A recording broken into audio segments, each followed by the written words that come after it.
بسم اللہ الرحمن الرحیم۔ السلام علیکم رحمۃ اللہ وبرکاتہ۔ تابوت سکینہ کیا ہے؟ دوستو، یہ شمشاد کی لکڑی کا ایک صندوق تھا جو حضرت آدم علیہ السلام پر نازل ہوا تھا۔ یہ آپ کی آخر زندگی تک آپ کے پاس ہی رہا، پھر بطور میراثت یکے بعد دیگرے آپ کی اولاد کو ملتا رہا، یہاں تک کہ یہ حضرت یعقوب علیہ السلام کو ملا اور آپ کے بعد آپ کی اولاد بنی اسرائیل کے قبضے میں رہا اور حضرت موسیٰ علیہ السلام کو مل گیا تو آپ اس میں تورات شریف اور اپنا خاص سامان رکھنے لگے۔ یہ بڑا ہی مقدس اور بابرکت صندوق تھا۔ بنی اسرائیل جب کفار سے جہاد کرتے تھے اور کفار کے لشکروں کی کثرت اور اس کی شوکت دیکھ کر سہم جاتے اور ان کے سینوں میں دل دھڑکنے لگتے تو وہ اس صندوق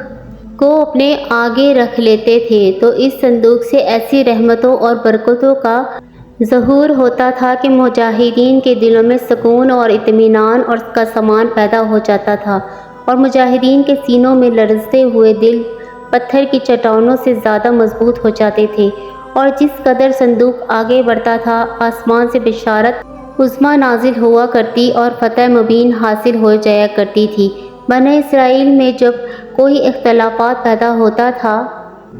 تو لوگ اسی صندوق سے فیصلہ کراتے تھے۔ صندوق سے فیصلہ کی آواز اور فتح کی بشارت سنی جاتی تھی۔ بنی اسرائیل اس صندوق کو اپنے آگے رکھ کر اور اس کو وسیلہ بنا کر دعائیں مانگتے تھے تو ان کی دعائیں مقبول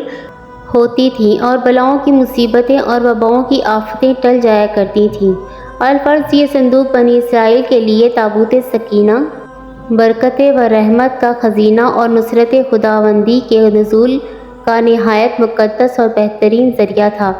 مگر جب بنی اسرائیل طرح طرح کی گناہوں میں ملوث ہو گئے اور ان لوگوں میں معاشی طغیان اور سرکشی کا دور شروع ہو گیا تو ان کی بدعمالیوں کی نحوست سے ان پر خدا کا یہ غضب نازل ہو گیا کہ قوم عمالقہ کے کفار نے ایک لشکر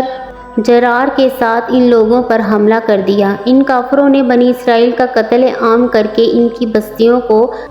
تاخت و تاراج کر ڈالا، عمارتوں کو توڑ پھوڑ کر سارے شہر کو تہس نہس کر ڈالا اور اس متبرک صندوق کو بھی اٹھا لے گئے۔ اس مقدس دوستو، اگر ویڈیو پسند آ رہی ہے تو لائک اور سبسکرائب کر دیں۔ اس مقدس تبرے کو نجاستوں کے کوڑے خانے میں پھینک دیا، لیکن اس بے ادبی کا قومی عمالیہ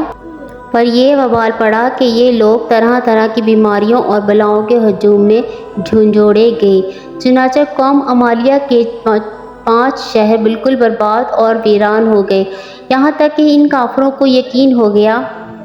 کہ یہ صندوق رحمت کی بے ادبی کا عذاب ہم پر پڑ گیا ہے، تو ان کافروں کی آنکھیں کھل گئیں۔ چنانچہ ان لوگوں نے اس مقدس صندوق کو ایک بیل گاڑی پر لاد کر بیلوں کو بنی اسرائیل کی بستیوں کی طرف ہانک دیا۔ پھر اللہ تعالیٰ نے 4 فرشتوں کو مقرر فرما دیا جو اس مبارک صندوق کو بنی اسرائیل کے نبی حضرت شموئیل علیہ السلام کی خدمت میں لائے۔ اس طرح پھر بنی اسرائیل کی کھوئی ہوئی نعمت دوبارہ ان کو مل گئی، اور یہ صندوق ٹھیک اس وقت حضرت شموئیل علیہ السلام کے پاس پہنچا جبکہ حضرت شموئیل علیہ السلام نے طالوت کو بادشاہ بنا دیا تھا، اور بنی اسرائیل طالوت کی بادشاہی تسلیم کرنے پر تیار نہیں تھے، اور یہی شرط ٹھہری تھی کہ مقدس صندوق آ جائے تو ہم طالوت کی بادشاہی تسلیم کر لیں گے۔ چنانچہ صندوق آ گیا اور بنی اسرائیل طالوت کی بادشاہی پر رضامند ہو گئے۔ اس مقدس صندوق میں حضرت موسیٰ علیہ السلام کا عصا اور ان کی مقدس جوتیاں، اور حضرت ہارون علیہ السلام کا امامہ، حضرت سلیمان علیہ السلام کی انگوٹھی، تورات کی تختیوں کے چند ٹکڑے، کچھ میں من سلویٰ، اس کے علاوہ حضرت انبیاء کرام کی صورتیں وغیرہ کے حلیے سب سامان تھے۔ قرآن مجید میں خدا تعالیٰ نے سورۃ البقرہ میں اس مقدس صندوق کا تذکرہ فرمایا ہے۔ ارشاد فرمایا، اور ان سے ان کے نبی نے فرمایا، اس کی بادشاہی کی نشانی یہ ہے کہ آئے تمہارے پاس تابوت جس میں تمہارے رب کی طرف سے دلوں کا چین ہے اور کچھ بچی ہوئی چیزیں ہیں، معزز موسیٰ اور معزز ہارون کے ترکہ کی اٹھاتے لائیں گے۔ اے فرشتے،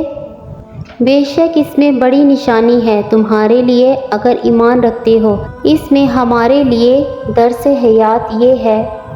اس صندوق میں حضرت موسیٰ علیہ السلام کی جوتیاں، آپ کا عصا اور حضرت ہارون علیہ السلام کی پگڑی تھی۔ تو اللہ تعالیٰ کی بارگاہ میں یہ صندوق اس قدر مقبول اور مقرب و معظم ہو گیا کہ فرشتوں نے ان کو اپنے نورانی کندھوں پر اٹھا کر حضرت شمعون علیہ السلام کے دربار نبوت میں پہنچا دیا۔ اور اللہ تبارک تعالیٰ نے قرآن مجید میں اس بات کی شہادت دی کہ اس صندوق میں تمہارے رب کی طرف سے سکینہ یعنی مومنوں کے قلوب کا اطمینان اور اس کی روحوں کی تسکین کا سامان تھا۔ مطلب یہ ہے کہ اس رحمت الہی کے انوار و برکات کا نزول اور اس پر رحمتوں کی بارش ہوا کرتی تھی۔ تو معلوم ہوتا ہے کہ بزرگوں کے تبرکات جہاں اور جس جگہ بھی ہوں گے ضرور اس پر رحمت خداوندی کا نزول ہوگا، اور اس پر نزول ہونے والی رحمتوں اور برکتوں سے مومن کو سکون ملتا ہے، کیونکہ قوم عمالیہ جنہوں نے اس صندوق کی بے ادبی کی تھی ان پر ایسا قہر الہی کا پہاڑ ٹوٹا کہ وہ بلاؤں کے ہجوم سے بلبلا اٹھے، اور کافر ہوتے ہوئے انہوں نے اس بات کو مان لیا کہ ہم پر بلاؤں اور وباؤں کا حملہ اس صندوق کی بے ادبی کی وجہ سے ہوا۔ چنانچہ اس لیے ان لوگوں نے اس مقدس صندوق کو بیل گاڑی پر لاد کر بنی اسرائیل کی بستی میں بھیج دیا تاکہ وہ لوگ غضب الہی کے بلاؤں کے نتیجے قہر سے نجات پالیں۔ اس واقعے سے یہ معلوم ہوا کہ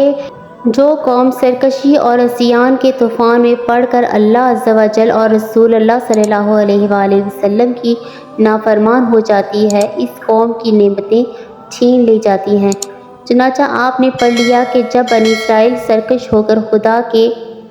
نافرمان ہو گئے اور قسم قسم کی بدکاریوں میں پڑ کر گناہوں کا بھوت ان کے